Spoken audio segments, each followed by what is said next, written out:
இந்த வீடியோ உங்களுக்கு பிடிச்சா மட்டும் லைக் பண்ணுங்க, ஷேர் பண்ணுங்க, நம்ம வீடியோக்கு சப்ஸ்கிரைப் பண்ணுங்க. Thank you. Welcome to my channel. ஹாலிவுட்ல நீங்க நிறைய பேய் படம் பார்த்துருப்பீங்க. அப்படியான கடந்த 2005ஆம் ஆண்டு அந்த படம் தான் அமித்வில் ஹாரர். உண்மையிலே அந்த வீட்டுல என்ன நடந்துச்சோ அது இந்த திரைப்படத்துல வர காட்சிகளை விட ரொம்ப பயங்கரமாகவும் அமானுஷம் நடந்ததாகவும் இருந்துச்சு. அதனாலதான் இதை ஒரு திரைப்படமா எடுக்கிறதுக்கும் முடிவு பண்ணாங்க. அமெரிக்கால நியூயார்க் நகரத்துல சரியா 30 மைல் இருக்கக்கூடிய ஒரு சின்ன கிராமம் தான் அமித்வில். அங்க இருக்கக்கூடிய ஒரு வீட்டுல தான் இந்த விஷயம் நடக்குது. அது வீடு சொல்றதோட ஒரு பெரிய பங்கான்னு சொல்லலாம். இப்படிதான் கடந்த 1974ஆம் ஆண்டு டிப்போட குடும்பம் அந்த வீட்டுல வசிச்சு வராங்க. அந்த வீட்டுல அவருடைய ஒய்ஃப் மற்றும் 5 குழந்தைகளோட வசிச்சு வராரு. இந்த நிலையில காலையில 3:15 மணிக்கு நவம்பர் மாசம் ஒரு நாள் ஒரு விஷயம் நடக்குது. அது என்னன்னு பாத்தீங்கன்னா, டிப்போடைய மகனான 23 வயசான ரொனால்டோ டிப்போ காலையில 3:15 மணிக்கு அவங்க வீட்டுல இருக்கக்கூடிய .35mm துப்பாக்கி எடுத்து மொத்தம் தூங்கிட்டு ரூமுக்கு போறாரு. அங்க போனது மட்டும் இல்லாம அவங்க தூங்கிட்டு இருக்கக்கூடிய எல்லாருமே சுட்டு கொலை பண்றாரு. அவர் யாராவது கொலை பண்ணாரு பாத்தீங்கன்னா, அவங்க அம்மா, அவங்க அப்பா மற்றும் கூட பிறந்த 4 பேருமே சுட்டு கொலை பண்றாரு. அதனால இந்த விஷயம் அமித்வில் ஃபுல்லா பரவி ஒரு பெரிய அதிர்ச்சி ஏற்படுத்துது. போலீஸ் ரொனால்டோ டிப்போவை அரெஸ்ட் பண்றாங்க. போலீஸ் ஏன் அப்படி பண்ண கிட்டது டிப்போ, நான் அப்படி பண்ணல, ஏதோ ஒரு பொருள் பின்னாடி இருந்து எனக்கு பண்ண சொல்லுச்சு, அதனாலதான் அப்படி பண்ணேன்னு சொல்லி சொல்றாரு. யாரோ ஒருத்தவங்க எனக்கு பின்னாடி இருந்து கொலை பண்ணு சொல்லிட்டே இருந்தாங்க, என்னால கண்ட்ரோல் பண்ண முடியாம தான் நான் கொலை பண்ணேன் அப்படின்னு சொல்லி ரொனால்டோ டிப்போ சொல்றாரு. ஆனா போலீஸ் இவர் இந்த கொலையில இருந்து தப்பிக்கிறதுக்காக இப்படி சொல்றான்னு சொல்லி நினைச்சாங்க. ரொனால்டோ தூக்கி உள்ள ஜெயிலையும் போடுறாங்க. அவருக்கு மேல கேஸ் நடக்குது. கோர்ட்லயுமே அவருக்கு பாத்தீங்கன்னா 6 ஆண்டு தண்டனை கிடைக்குது. இன்னமும் ரொனால்டோ டிப்போ நியூயார்க்ல ஒரு ஜெயில உயிரோடு தான் இருந்துட்டு இருக்காரு. 6 பேருக்கு கொலை நடந்த வீடு தரல, அந்த பகுதி ஃபுல்லாவே இந்த வீட்டை ஒரு பேய் நடந்த வீடாவே பார்க்க ஆரம்பிச்சாங்க. சோ அதனால அந்த வீட்டை பராமரிக்க யாருமே முன் வரல, யாருமே அந்த வீட்டை வாங்கவும் முன் வரதால அந்த வீடு ரொம்ப பாழஞ்ச வீடு மாதிரி ஆயிடுச்சு. இந்த டைம்ல தான் ஜான் லார்சன் அந்த வீடை வாங்குறாரு. ஜான் லார்சன் அந்த வீடை வாங்கி அந்த வீட்டுக்கு குடி வராரு.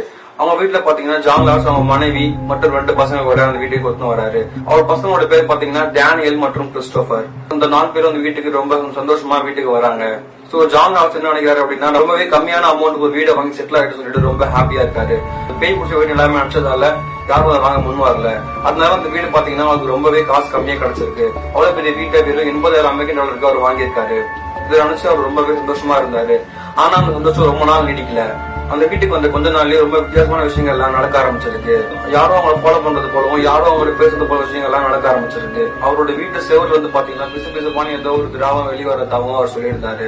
அவர் ஜன்னல் வழியா பார்க்கும்போது அவர் வீடு வெளியில இருக்கக்கூடிய பண்டிகை எல்லாமே வீட்டையே பாத்துட்டு இருக்குமா. அவரோட முன்னாள் வாட்ச் பண்ணி பாத்துருக்காரு. ஆனா பண்டிகை மட்டும் வீடை பாக்குறத குறைச்சிக்கவே இல்லை. டெய்லியுமே பண்டிகை வீடை பாத்துட்டே இருந்திருக்குங்க. அப்படி ஒரு நாள் லாஸ்ட் வெளியில போயிட்டு வீட்டுக்குள்ள வரும்போது பாத்தீங்கன்னா அப்பயும் பண்டிகை நின்று வீடே மொச்ச பாத்துட்டு இருந்திருக்குது. அப்படி வீட்டை என்னதாக சொல்லிட்டு அவரும் பாத்துருக்காரு. நான் சிகப்பு கடல்ல பனியோட கண்ணுல ஏதோ தெரிஞ்சிருக்கு வீட்டுக்குள்ள இருக்க மாதிரி. அவரு டக்கு வீட்டு திரும்பி பாத்துக்காரு. பட் வீட்டுல எதுவுமே கிடையாது. இத்தனை நாள் ஆனாலுமே பண்டிகை மட்டும் வீட்டை மொச்ச பாத்துட்டே தான் இருந்திருக்கு. இதை விட ஒரு உச்சகட்டமா பாத்தீங்கன்னா, ஜான் லார்சன் தூங்கிட்டு இருக்கும்போது ஒரு நாள் காலையில முழிப்பு வந்து ஏஞ்சிருக்காரு. அப்படி ஒரு நாள் ஏஞ்சிருக்கும் போது பாத்தீங்கன்னா பக்கத்தோட ஒய்ஃப் காணும். எங்கன்னு பாக்கும்போது பாத்தீங்க அப்படின்னா கட்டலோடைய மேல ஹைட்டா அவங்க பறந்துட்டு இருந்திருக்காங்க. அதை பார்த்த உடனே எல்லாமே ஜான் லார்சனுக்கு ஒண்ணுமே புரியல. அவன் உன்னிப்பா பாத்துட்டே இருந்திருக்காரு. கொஞ்ச நேரம் கழிச்சு பாத்தீங்கன்னா அவங்க மேல பறந்த அதே பொசிஷன்ல திரும்பவும் கீழே இறங்கி அப்படியே படுத்து தூங்கிட்டு இருக்காங்க. அதுக்கப்புறம் பாத்தீங்கன்னா டெய்லி காலையில 3:15 மணிக்கு அவனுடைய ஒய்ஃப் வித்தியாசமான ஏதோ விஷயத்த பண்ணிட்டே இருப்பாங்களா. அடுத்த நாள் காலையில எழுந்து கேட்கும் போது இதெல்லாம் நான் பண்ணேன், இதெல்லாம் நான் பண்ணவேன்னு சொல்லி சொல்லுவாங்க.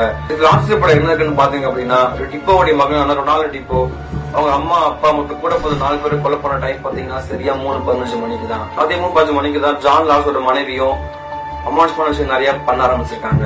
இதை பார்த்த ஜான் லார்சன் ஒரு முடிவு பண்றாரு. ஒரு ஃபாதரை கூட்டு வீட்டை பிரார்த்தனை பண்ணா எல்லா பிரச்சனையும் சரியாயிடும் சொல்லி அவர் நினைக்கிறாரு. அதே மாதிரி ஒரு ஃபாதரை கூட்டு வீட்டுக்கும் வராரு. அந்த ஃபாதர் வீட்டுக்குள்ள எல்லா பூஜைக்கான எல்லா விஷயத்தையும் பண்ணும்போது அப்படி ஒரு பண்ணிட்டு இருக்கும் போது ஏதோ ஒரு குரல் ரொம்ப சத்தமா கெட் அவுட் அப்படின்னு கேட்ட உடனே ஜான் லார்சன் சரி, அந்த ஃபாதர் சரி பயந்து அந்த வீட்டை விட்டு வெளியே ஓடிட்டு இருக்காங்க. சோ இந்த விஷயம் அந்த ஊர் ஃபுல்லா பரவி இந்த வீட்டை பத்தி எல்லாரும் பரபரப்பா பேச ஆரம்பிச்சிருக்காங்க. சில பேர் என்ன சொல்றாங்க அப்படின்னா, ஜான் லார்சன் பெரிய கடன் இருந்தாரு. அவருக்கு என்ன பண்றது தெரியாத போது அந்த வீட்டுல கொலை நடந்த விஷயம் அவர் கேள்விப்பட்ட வீட்டை விலைக்கு வாங்கினாரு.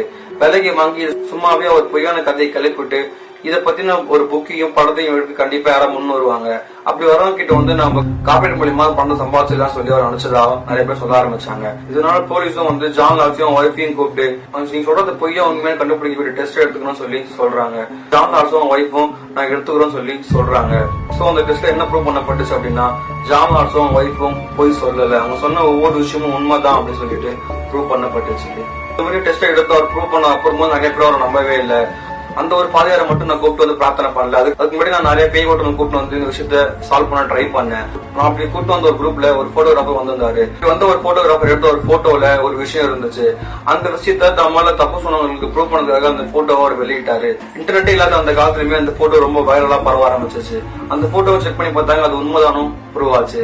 அப்படி அந்த போட்டோல என்ன நினைச்சுன்னு பாத்தீங்க அப்படின்னா, ரொனால்டோ டிப்போ உங்க வீட்டுல எல்லாரையும் சுட்டு கொண்டாடுறீங்களா, அதுல இருக்கக்கூடிய ஒரு சின்ன பையன் அந்த போட்டோல இருந்தான்.